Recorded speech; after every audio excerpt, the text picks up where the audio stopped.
Hi Virgo, welcome to my channel, and we are here to do your reading for second half of June 2020. I have already done the reading for you for the overall month of June, so you can also tune into that. This will be a quick sneak peek kind of thing which we will do. We will tune into the energies of the second half of June for you, and tomorrow, not tomorrow, day after tomorrow is when we have the solar eclipse as well. That will be in Cancer.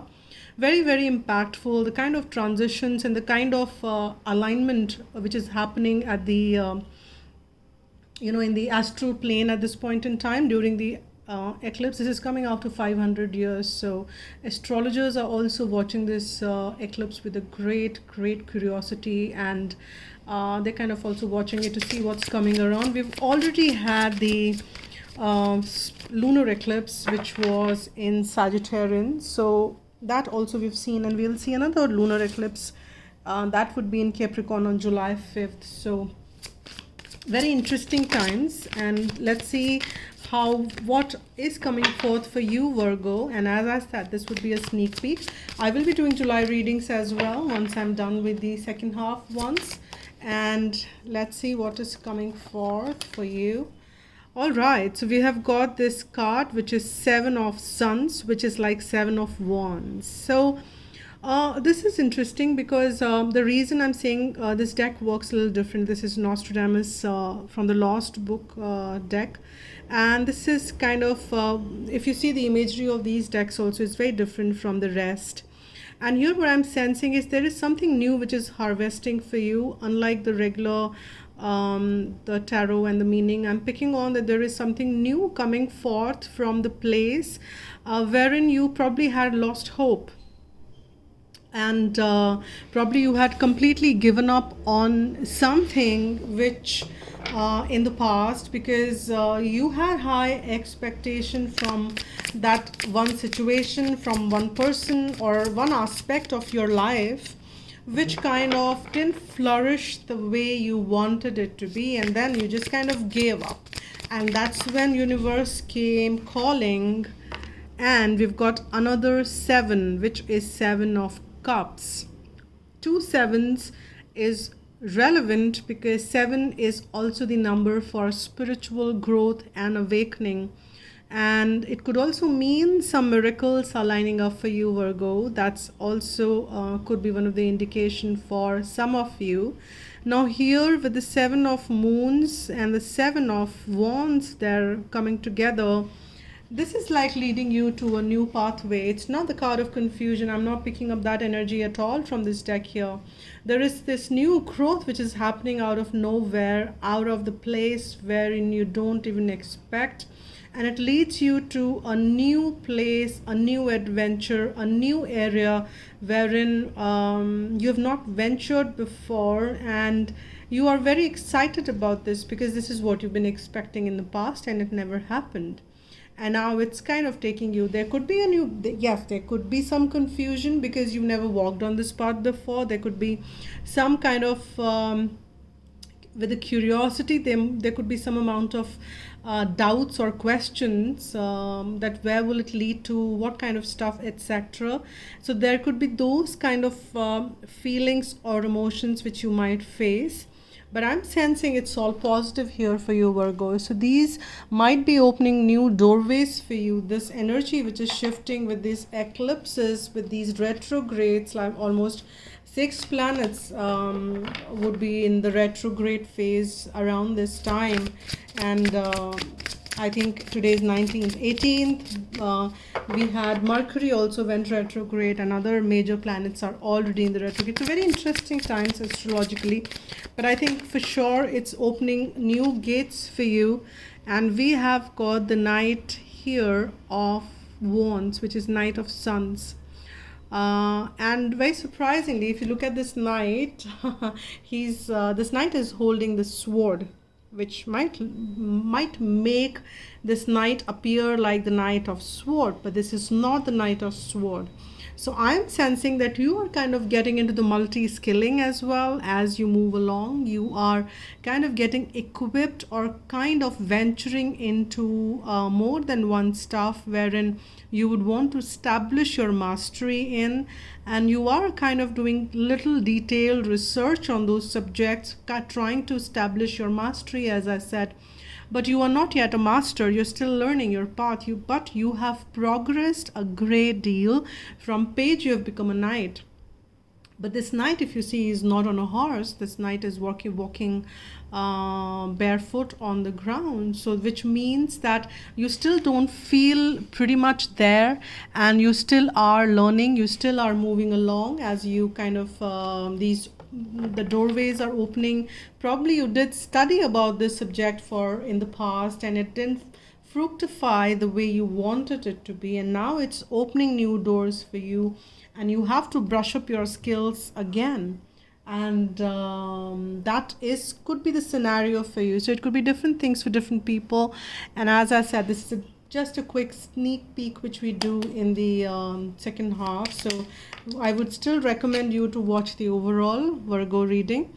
Now we're getting the Queen of Sword here. This is a pure play sword energy which was kind of getting disguised in the Knight of the sword energy was getting disguised in the Knight of Sons or Knight of Wands energy, but here it's pretty much prominently coming out as the pure essence. You are you mean business here. You mean you know what you want, what you don't. You are speaking your truth, you are aligning with the truth, and there is nothing else which kind of bothers you, and you are holding this sword of truth so high, and you are leading the way for yourself and could be for others, because it's a card of leadership.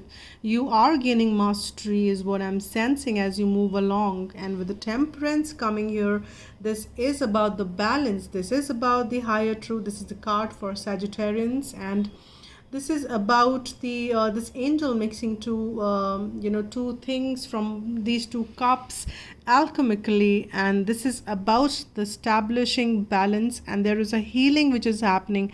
So I think there are things which are balancing for you. So in spite of the fact that there are these new doors opening, there are some questions, there are some some element of doubt, yes, some confusion, yes, but that is all balancing out, because you are finding your path, you are clearing your you're not dealing with any nonsense primarily, if I can say that. You are pretty clear in what you want, and that's pretty nice. This kind of jumped out pretty soon, and what jumped out is not so good, because it's Five of Pentacles, which is about you feeling the lack. And I'm sensing you feeling the lack because whatever you've learned, you still don't feel that you've done the mastery or you've gained the mastery, and you still have a doubt that maybe unless you gain that mastery, not every door would be open for you, and you might feel that some doors are shut, or there are some specific doors which are still shut, because these flowers are they've just started to bloom, or maybe you've started to get some indication around those blooming, but you're still not trusting it completely. Will it kind of wither off soon? Will it stay on? Or that kind of an energy, and you kind of getting into that doubt out there. I will just pull one more card here because I want to see what next, because I want to see that why you have this okay, I've got two, and I will see that. See, we've got the Page of Sword, and I'm sensing that again you are feeling that lack, and with the Four of Pentacles there, you're feeling that lack because you still want to hold on to familiar, and you still don't want to explore, or maybe fearing to explore that new path.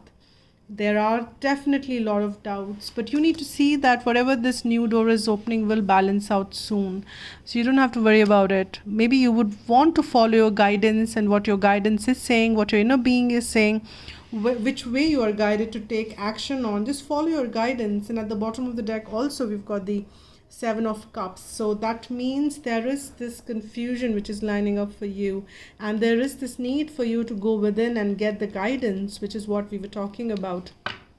That's a card for Virgo as well. So let me pick one Guidance from... I've got 3 cards actually, and they're asking me to pick all 3. Passion, codependency, and keep your eyes on the targeted intention. So these are the 3 messages which are coming forth for you. Now there is definitely, you are feeling very passionate about whatever the situation is. This could be an individual, but I have mixed the Archangel Michael and romance angel, so I don't generally might read it only on the romance aspect, but this could mean something on the romantic aspect for you. You need to allow your heart and soul to sing with joy. So this new door opening definitely does open that excitement in you, whatever that new door may mean to you. But you also have some codependency. Maybe you're kind of it's not really the addictions which are affecting your romantic life, could be for you, or maybe in the situation, but it could be on something else which is very familiar, and we become very dependent or codependent to letting go the familiar, and we kind of don't really kind of explore the life to the fullest, because we kind of don't want to let go the familiar, or kind of we fear things which are near and dear to us may get compromised, and that's what is a codependent behavior. You can have it all, please know that.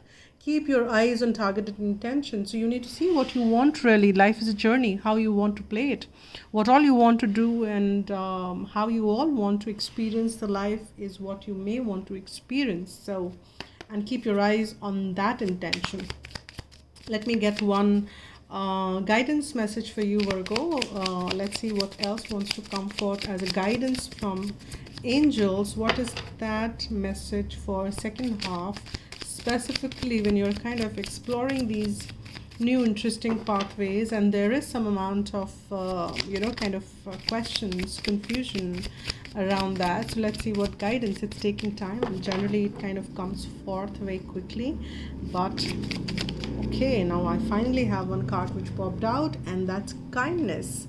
So they are telling you not to even focus on this. Their guides are telling you to focus on absolutely something which is kindness. In order to be kind, you must open your heart to gentle qualities of caring and compassion. Be kind to yourself, have reasonable expectations, and give yourself due praise. In order to nurture the gentle qualities of kindness, cherish yourself.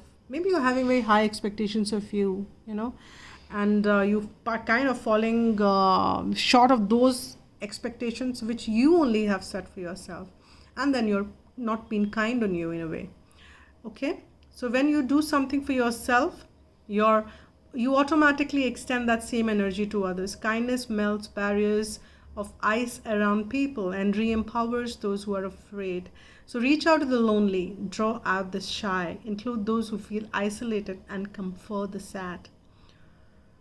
Your rewards will be a sense of inner peace, warmth, and love. I'm kind to myself and others. That's the affirmation you can use. And that's it for now. And I'll see you soon with the July reading. And as I said, you can watch the June one for the elaborate one. And that's it for now. Spread love and be happy.